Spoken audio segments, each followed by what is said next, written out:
मेरी जो ग्रोथ थी वो उसका ग्राफ ऐसा नहीं था, वो ग्राफ ऐसा था। जब नाम, पैसा, इज्जत मिलने लगता है, जब पैसा जेब में होता है तो हमारा दिमाग भटक जाता है। कुछ लोगों से मैं मिला जिन्होंने मुझे जिंदगी में 2 रास्ते बताए कि ये वाला रास्ता बहुत ही अच्छा है, इस तरीके से तू बहुत ज्यादा पैसे कमा सकता है। क्या आप गेस कर सकते हैं कि वो अमाउंट कितना था? वो अमाउंट था अप्रॉक्स 25 लाख रुपए। वो दिन मुझे आज भी याद है जब मेरे फादर मेरे सामने बैठे हुए थे जमीन पर और अपना सर पकड़े हुए थे और रो रहे थे।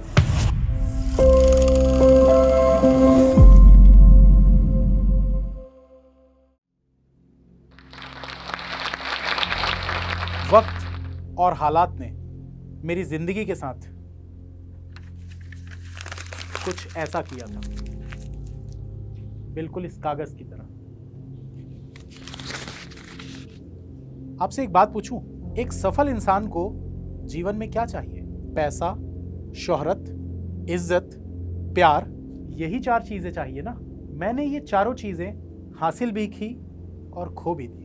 2 गलतियां, जी हाँ, 2 गलतियां जिसने मुझे जिंदगी के ऐसे मोड़ पर लाके खड़ा कर दिया जहां मैंने पिता का विश्वास, मां की उम्मीद और सेल्फ कॉन्फिडेंस सब कुछ खो दिया। और इन खराब हालात और वक्त का जिम्मेदार मैं खुद था, बल्कि मैं तो ये कहूंगा कि हम सब खुद ही जिम्मेदार होते हैं। जो वक्त मैंने देखा था उसमें मरना आसान था और जीना मुश्किल। आखिर ऐसा क्या किया था मैंने और क्या थी वो 2 गलतियां? तो बात है 2011 की, जब मैं engineering college, Rungta college of engineering and technology में अपने सेकेंड ईयर में 3rd सेमेस्टर में था। पहला सेमेस्टर मेरा बहुत अच्छा गया था। सेकेंड सेमेस्टर में थोड़ी सी तबीयत खराब हो जाने की वजह से मुझे 2 बैक लग गए थे। और तीसरे सेमेस्टर में कुछ लोगों से मैं मिला जिन्होंने मुझे जिंदगी में 2 रास्ते बताए कि ये वाला रास्ता बहुत ही अच्छा है, इस तरीके से तू बहुत ज्यादा पैसे कमा सकता है। और वो जो एज होती है छोटी, जब बच्चे को लगता है यार इतने कम समय में बिना मेहनत के इतना पैसा मैं कमा सकता हूं, तो कहीं ना कहीं मन में लालच जरूर आता है। तो बस मैं भी उस समय नादान था, नासमझ था, और मैं उन चक्करों में पड़ गया। आईपीएल का सीजन चल रहा था और आईपीएल, आप में से बहुत सारे लोगों को पता होगा कि जब आईपीएल चलता है तो ये छोटी एज के बच्चे अक्सर गैम्बलिंग में फंस जाते हैं, जुए में, सट्टे में फंस जाते हैं। मैं भी बिल्कुल इसी तरीके से, शुरुआत हुई थी 10 रुपए, 20 रुपए, 50 रुपए से, लेकिन कहानी बढ़ते बढ़ते बढ़ते बढ़ते इतनी बड़ी हो गई कि मैं बता नहीं सकता। और जब मैं ये सब चक्करों में पड़ गया था तो कॉलेज की पढ़ाई में बिल्कुल भी मन नहीं लगता था, क्योंकि दिमाग में बहुत ज्यादा टेंशन होता था कि मैं इतने पैसे कहां से लाऊंगा। क्या आप गेस कर सकते हैं कि वो अमाउंट कितना था? वो अमाउंट था अप्रॉक्स 25 लाख रुपए। जी हां दोस्तों, 25 लाख रुपए का कर्ज था उस 18 से 20 साल के बच्चे के ऊपर। इतना ज्यादा दिमाग में टेंशन चलता था कि मुझे लगातार बैक पे बैक आने लगे, बैक पे बैक आने लगे। और 4 साल की इंजीनियरिंग को मैंने अपनी 5 साल में कंप्लीट किया। जब पहली बार मेरे घर में इस सिचुएशन के बारे में पता चला कि मेरे ऊपर कर्ज है, उसकी एक छोटी सी स्टोरी मैं आप लोगों के साथ शेयर करना चाहता हूं कि उस दिन क्या हुआ था। क्योंकि आप में से ऐसे बहुत लोग होंगे जो इस तरीके की कहानियां या घटनाएं अपने आसपास देख रहे होंगे। ये जुआ एक दलदल होता है दोस्तों, इससे कभी कोई बाहर नहीं आ सकता। जब मैं इस जुए के चक्कर में पड़ा था, करीब 10 से 15 लाख, 20 लाख का जो कर्ज मेरे ऊपर हो गया था, मैं लोगों से ब्याज में पैसे लिया करता था। और वो ब्याज जो चार्ज करते थे, वो जो इंटरेस्ट चार्ज करते थे, वो 10-10%, 15-15% एक महीने का ब्याज चार्ज करते थे। जी हाँ, ये अमाउंट बहुत बड़ा होता है, क्योंकि उस समय समझ नहीं थी कि एक बैंक पूरे साल भर का लोन 8% में देता है और वो लोग एक महीने का 10 से 15% मुझसे चार्ज करते थे। मेरे पास पैसे ना होने की वजह से मैं अपने अकाउंट में, जो कि मेरे पापा ने पैसे जमा करके रखे थे मेरे अकाउंट में, मेरी दीदी के अकाउंट में, मेरे पापा एक सरकारी कर्मचारी थे, सरकारी अफसर थे। और उनकी जो सैलरी आती थी उससे वो कुछ सेविंग्स करके अपने बच्चों के, मेरे और दीदी के अकाउंट में उन्होंने जो पैसे जमा करके रखे थे, कुछ एफडीज बना के रखी थी जो हमारी पढ़ाई में, हमारी शादी में काम आएगी। उन पैसों को मैंने पूरा जुए सट्टे में उड़ा दिया। पहले तो जो पैसे सेविंग्स अकाउंट में थे वो मैंने एटीएम से निकाल लिए, अपने भी और दीदी के भी। फिर जो एफडीज बनी हुई थी, एफडी तोड़ने में बड़ी कठिनाई हो रही थी क्योंकि ऑनलाइन एफडी उस समय नहीं होती थी। वो होती भी थी तो पापा ने वैसा वैसा नहीं करवाया था। पापा ने जो एफडी करवाई थी उसका एक एफडीआर जो बनता था, रिसिप्ट होती थी, वो पापा के पास थी। अब मुझे एफडी तोड़नी थी। तो मैंने इसके बारे में रिसर्च किया कि कैसे एफडी को तोड़ा जा सकता है। तो मुझे पता चला कि इसके लिए एक एफिडेविट बनाना पड़ेगा। तो मैं ज़िंदगी में कभी ऐसे बाहर घूमता नहीं था, लेकिन उस दिन सुबह से लेकर मैं पूरा चक्कर काट रहा था और खोज रहा था कि कोई ऐसा नोटरी मुझे मिल जाए जो मेरा एफिडेविट बना दे, मैं एफडी अपनी तुड़वा लूँ, क्योंकि मुझे पैसे देने थे, क्योंकि मुझे धमकियाँ मिल रही थी। फिर मैंने जैसे-तैसे करके वो एफिडेविट बनाकर एफडी तोड़ी और पैसे निकाले और लोगों को दे दिए। कुछ समय तो ऐसे ही चलता रहा, समय बीत गया, पैसे खत्म हो गए, लोगों से ब्याज लेता गया, अपना लैपटॉप गिरवी रख दिया मैंने। कुछ दीदी के सोने के जो आभूषण बनाए हुए थे, ज्वेलरी जो बनाई हुई थी दीदी की, वो भी मैंने दीदी से माँग ली थी कि दीदी ज़रूरत है मुझे बहुत अभी, पापा को मत बताना, और उसको मैंने गिरवी रख दिया था, क्योंकि मेरे पास और कोई ऑप्शन नहीं बचा था। अब बात आती है, एक दिन अचानक से पापा आए और बोले आज बैंक जा रहा हूँ पासबुक की एंट्री करवाने के लिए। अक्सर मतलब महीने में 1 आध दिन पापा ऐसा जाते थे बैंक कुछ कामों से। तो उस दिन पापा हमारी भी पासबुक माँगे, पासबुक कहाँ है? तेरी और दीदी की दे, क्योंकि मैं ही रखता था पासबुक। तो मुझसे पासबुक लिए और बैंक जाने लगे। मेरे पूरे शरीर में ठंडे पसीने छूट चुके थे उस समय, क्योंकि मुझे ये पता चल चुका था कि अंकुश आज तू गया। आज पापा को सब कुछ पता चल जाएगा, आज बहुत मार पड़ने वाली है। और बस मैं अपने कमरे में बैठकर इंतजार कर रहा था कि कब पापा आएंगे वापस और मैं मार खाऊंगा। जब पापा आए तो उन्होंने आते साथ मुझसे सिर्फ यही सवाल किया, क्या किया इतने पैसे का? और मेरे पास कोई शब्द नहीं था। उसके बाद पापा ने मुझे बहुत मारा। फिर मैंने उनको बताया, और बताते समय मेरी एक गलती हो गई। गलती ये हो गई मुझसे कि मेरा जो कर्ज था 20 से 25 लाख का, मैंने पूरा नहीं बताया, क्योंकि मैं उस समय डरा हुआ था। मैंने अपने दिमाग में कैलकुलेशन किया कि कौन-कौन से पैसे अभी देना मेरे लिए बहुत ज़्यादा ज़रूरी है। ये पैसे मैं अभी चुका दूँगा तो बाकी का पैसा मैं कवर कर लूँगा। दोस्तों, ये जो दलदल है ना, ये जुआ, सट्टा, ये शेयर मार्केट में भी मैंने बहुत पैसे लगाए हुए थे, एमसीएक्स खासकर, शेयर मार्केट नहीं बोलेंगे, मल्टी कमोडिटी एक्सचेंज। गोल्ड और सिल्वर में मैं पैसे लगाया करता था। बहुत गहरा ये दलदल है, इस दलदल से बाहर कभी कोई नहीं निकलता, सिर्फ धँसते ही जाता है। और मेरे से ये गलती हो गई कि मैंने पापा को अपना सिर्फ कर्ज बताया 4 से 5 लाख रुपए। मैंने बोला सिर्फ 5 लाख रुपए है पापा। सिर्फ तो नहीं बोला था हालाँकि, लेकिन मैंने बोला कि 5 लाख रुपए है। और मैंने यही सोचा था कि ये 5 लाख पापा दे देंगे, तो मैं बाकी का जो पैसा है वो कवर कर लूँगा, लेकिन ये चीज़ हुई नहीं।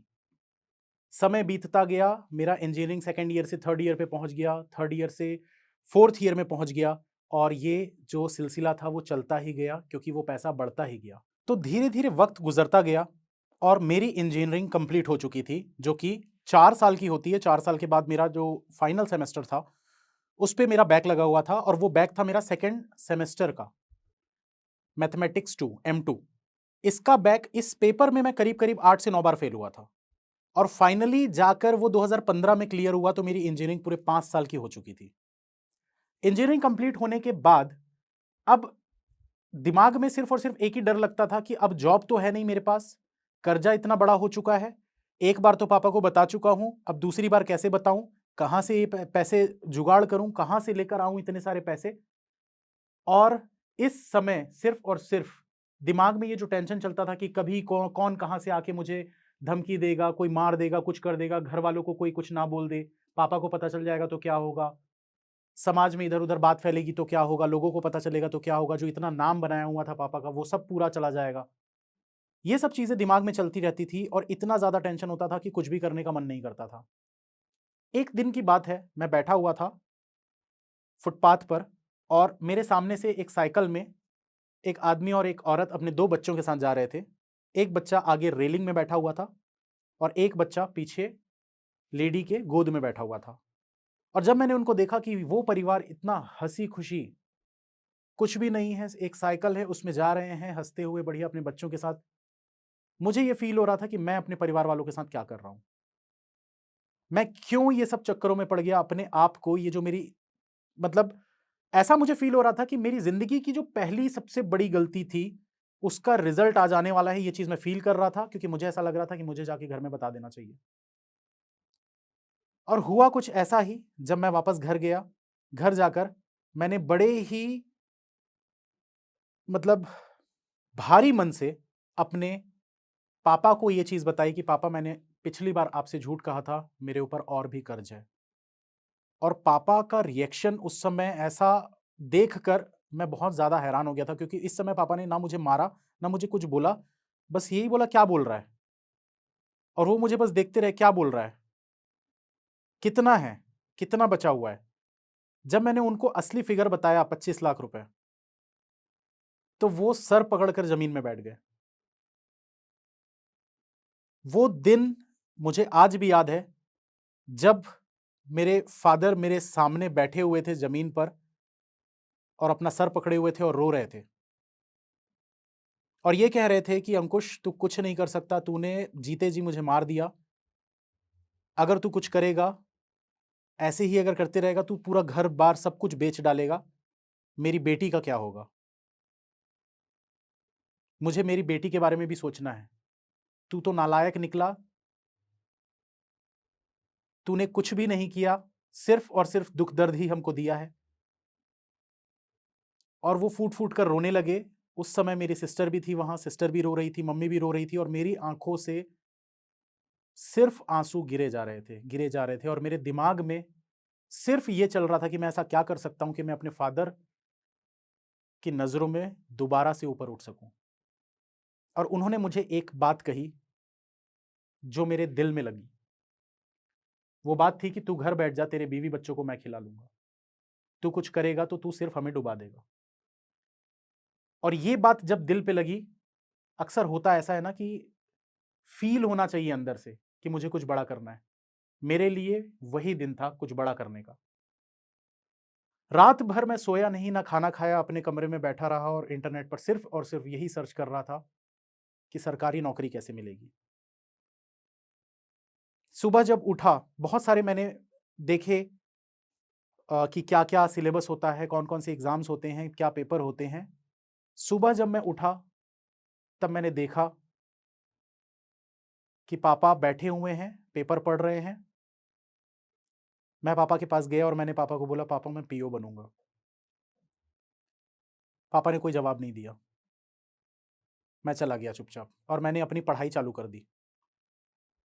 गूगल में ही सर्च कर के मैं कुछ-कुछ चीज़ें सर्च करता गया और बैंक पीओ की तैयारी मैंने स्टार्ट कर दी थी वहीं से। फिर शाम को जब पापा ऑफ़िस से आए, मैं फिर से पापा के पास एक बार गया और मैंने बोला, पापा मैं पीओ बनना चाहता हूँ। मैं पीओ बन के दिखाऊँगा आपको, मैं आपका सारा कर्ज़ चुका दूँगा।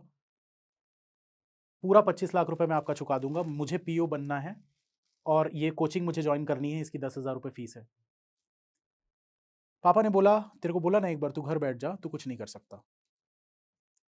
मैंने भी कुछ नहीं बोला, मैं चला गया सीधा अपने कमरे में और मैंने पढ़ाई अपनी स्टार्ट कर दी। मेरी पढ़ाई को देखते-देखते 10-15 दिन तक जब पापा देख रहे थे कि ये कुछ मेहनत कर रहा है, तब पापा ने बोला, चलो तुझे कोचिंग में एडमिशन दिलवा देते हैं। फिर वहाँ से मेरी एक नई लाइफ़ स्टार्ट होती है। तो पापा ने कोचिंग के पैसे दे दिए, मैंने कोचिंग जॉइन कर ली, करीब-करीब 3 से 4 महीने की कोचिंग थी और कोचिंग में 10 दिन के बाद एक लड़की आती है अंदर।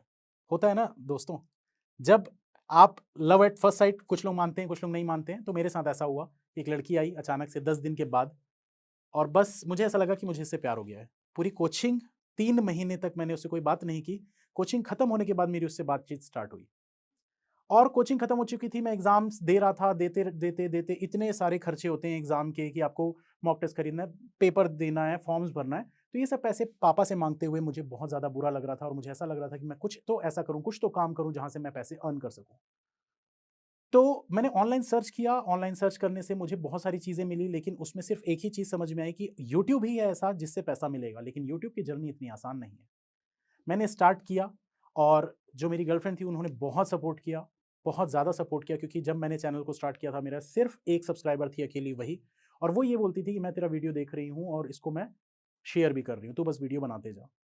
तो मैंने जो चैनल स्टार्ट किया था वो था टीचिंग के ऊपर ही, क्योंकि मैं पढ़ाई कर रहा था बैंकिंग की और मैंने पज़ल्स बनाना सिखाना स्टार्ट किया।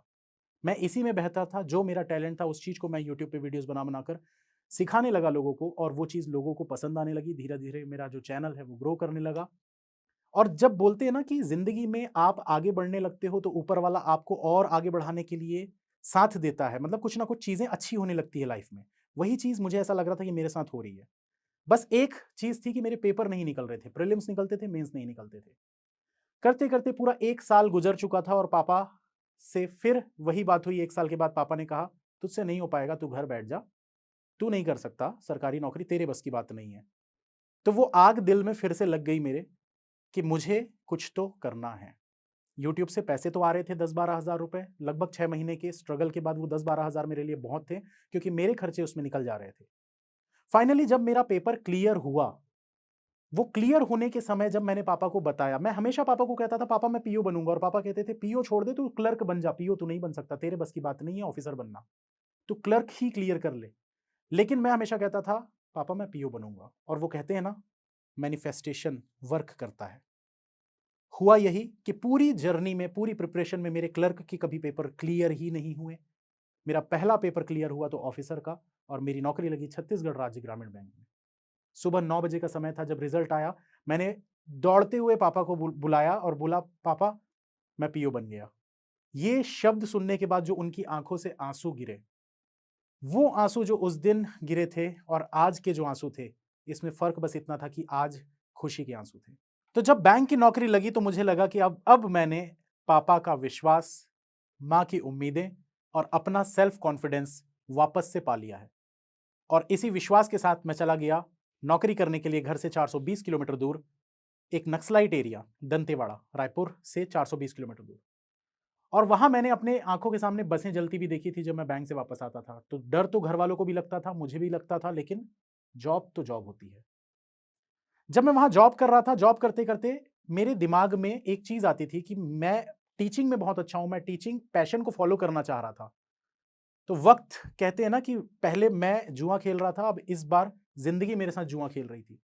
क्योंकि जब मैंने अपने घर में बताया कि मुझे एक लड़की पसंद है, मैं उससे शादी करना चाहता हूँ और हमारी कास्ट भी डिफरेंट है, हम पंजाबी, वो साउथ इंडियन। तो ज़िंदगी मेरे साथ जुआ खेल रही थी, क्योंकि मुझे एक बहुत बड़े संस्थान से ऑफ़र आया था कि आप अपनी सरकारी नौकरी छोड़ दो और हमारे साथ जुड़ जाओ। जब मैंने ये बात घर में बताई, तो पापा भी हैरान परेशान कि ये क्या कर रहा है लड़का? एक सरकारी नौकरी छोड़कर ये प्राइवेट जॉइन करना चाह रहा है, टीचिंग में जाना चाह रहा है, यूट्यूब के भरोसे, कल को बंद हो गया तो क्या? कहाँ से लाएगा? क्योंकि एक इंडियन पेरेंट के मन में सिर्फ़ और सिर्फ़ सरकारी नौकरी की वैल्यू होती है। वो ये नहीं समझते कि सरकारी नौकरी से हटकर भी चीज़ें अच्छी हो सकती हैं। तो इस बार ज़िंदगी मेरे साथ जुआ खेल रही थी और मुझे इसमें चुनना था कि मुझे क्या करना है। तो फाइनली मैंने अपनी नौकरी छोड़ दी। मैंने उन बच्चों को वादा किया कि आज मैं एक नौकरी छोड़ रहा हूँ, एक ऑफिसर पोस्ट में छोड़ रहा हूँ, तो मैं ऐसे हज़ारों, लाखों बैंकर बनाऊँगा। तो जब मैंने अपने टीचिंग करियर की शुरुआत की, मेरी अच्छी खासी सैलरी थी। मुझे ज़िंदगी में शोहरत, इज़्ज़त, पैसा और प्यार तो पहले ही मिल चुका था। ये सब कुछ मिल रहा था। ज़िंदगी बहुत अच्छा एक सफ़र मुझे दे चुकी थी। मेरी जो ग्रोथ थी, वो उसका ग्राफ ऐसा नहीं था, वो ग्राफ ऐसा था। ऐसा था ग्राफ। और ये जो ग्राफ था, इसको होल्ड करके रखना, ये बहुत बड़ी बात होती है। क्योंकि यहां जिंदगी खत्म नहीं हुई, यहां कहानी खत्म नहीं हुई। यहां आने के बाद इस पोजीशन को होल्ड करके रखना, ये बहुत बड़ी बात होती है। जिसने कर लिया वो जिंदगी में बहुत आगे जाता है। जब नाम, पैसा, इज्जत मिलने लगता है, जब पैसा जेब में होता है, तो हमारा दिमाग भटक जाता है। तो ऐसा ही कुछ मेरे साथ हुआ दोस्तों। पैसा आ रहा था, जिंदगी अच्छी चल रही थी, एकदम लग्जूरियस लाइफ चल रही थी। तो कहीं ना कहीं ज़्यादा पार्टीज़ होने लग गई, ड्रिंक्स, स्मोक, जो लगता है ना बच्चों को आज की डेट पर, छोटी उम्र में, कि ये बहुत कूल है, पार्टीज़ करना, पब्स में जाना, ये सब थोड़ा-सा आम होने लगा मेरे लिए। मुझे ऐसा लगने लगा कि यार यही तो ज़िंदगी है, यही तो करने के लिए मैं आगे बढ़ा हूँ। लेकिन वक़्त हमेशा आपका एक जैसा नहीं होता। धीरे-धीरे लाइफ़ में बहुत सारे प्रॉब्लम्स आने लगे, मेरी शादी हो चुकी थी, लड़ाइयाँ चालू हुई थोड़ी-सी, थोड़े से मेरे हेल्थ इश्यूज़ आने लगे। घर वालों को जब ये बात पता चली कि ये बहुत ज़्यादा ड्रिंक और स्मोक के पीछे मतलब पागल हो रहा है, काम पे थोड़ा ध्यान इसका कम होता जा रहा है। और ये सब चीज़ें मेरे पूरी चीज़ों को, मतलब जितना भी मेरी इज़्ज़त थी, शोहरत था, पैसा था, वो सब धीरे-धीरे जब मुझे अफ़ेक्ट करने लगा, तो मुझे समझ में आया कि मैं कुछ तो गलत कर रहा हूँ। कुछ तो मैं गलत कर रहा हूँ। और ये एक बहुत बड़ी सीख है आज के युवाओं के लिए कि दोस्तों लाइफ में आगे अगर आप जा रहे हो ना तो उस पोजीशन को होल्ड करना बहुत ज़्यादा ज़रूरी है। कहते हैं ना ज़िंदगी आपको दोबारा मौका देती है, और जब मुझे समझ में आया कि यार मेरा ग्राफ वापस से स्लो और नीचे जाते जा रहा है, ये चीज़ें मेरे ऊपर, मेरे मन पे हावी, मेरे दिमाग पे हावी होते जा रही हैं, तो मुझे समझ में आया कि मुझे कुछ बड़ा करना है।